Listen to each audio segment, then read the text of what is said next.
Hey all, welcome to Share Trek. This is Raj here, and friends, today I want to share with you my views that Illumina is starting to clean up its table and get set for some serious business. Watch this video to know why I think this is the case.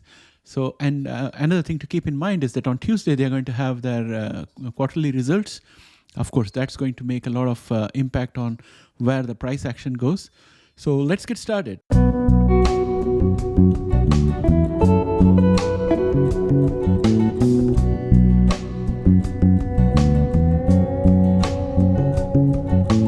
Welcome back, friends. Before we proceed, I would like to request that in case you have not yet subscribed, please subscribe and help us grow this channel. That said, all of you know that by now that I'm frustrated by the fact that a great company like Illumina with great products, scalable lineup of products, top of the class products, is wasting its time pursuing Grail and swimming against the current, against the likes of FTC and EU Competition Authority, and of late against Carl Icahn on the same issue. The general feeling is that the opportunity is being wasted and almost 50 billion of value has been wiped out of this company's market cap due to the Grail issue and how it has been unfolding. So that's the gist of the background against which I'm looking at Illumina. With pressure from Carl Icahn to bring back the old CEO and some strong sentiments expressed against the increased CEO compensation, it seems that Illumina is now starting to clean up its act.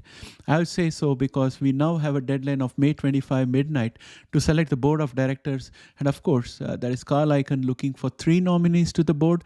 These are Vincent Intrieri, Jesse Lynn, and Andrew Teno.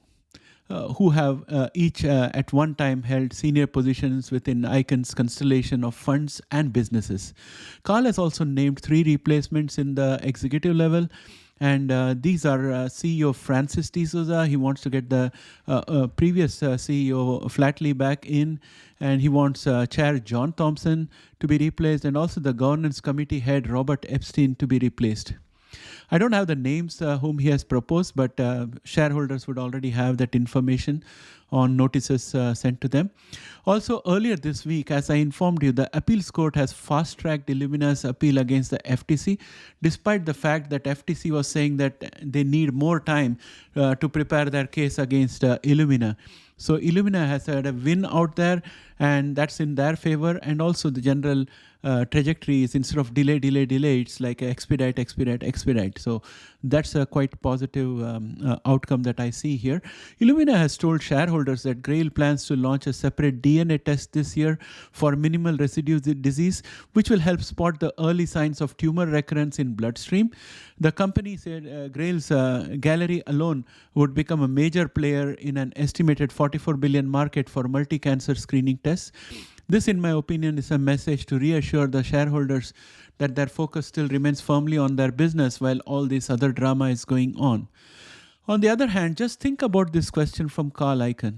Carl Icahn asks, did CEO Francis D'Souza and the board of directors pay 10 billion for Grail, knowing that 1.5 years later it would generate only 100 million in revenue and lose 800 million in operating income per year? How does Illumina's core business generate any synergies with Grail, besides draining core Illumina of all its cash flow? What benefits does Grail receive from a combination of the 2 entities? What benefits does core Illumina obtain, if any, from owning Grail? So these are the questions from Carl Icahn, and he believes that the answers to this question is not conducive for the future of Illumina. Overall, everything is moving faster towards a resolution. The results of the May 25 vote will provide a vital piece of the puzzle of which direction Illumina is progressing. Is it going to move forward, get rid of Grail and become a nimble and strong company focused on its core competence and increase shareholder value, or is it going to have a few more years of uncertainty and loss of money because they are already isolated 425 million to pay EU fines? With every passing year, they have to pay 10% of worldwide revenue. So that's a recurring cost that's in the place. So it's all looking really bad.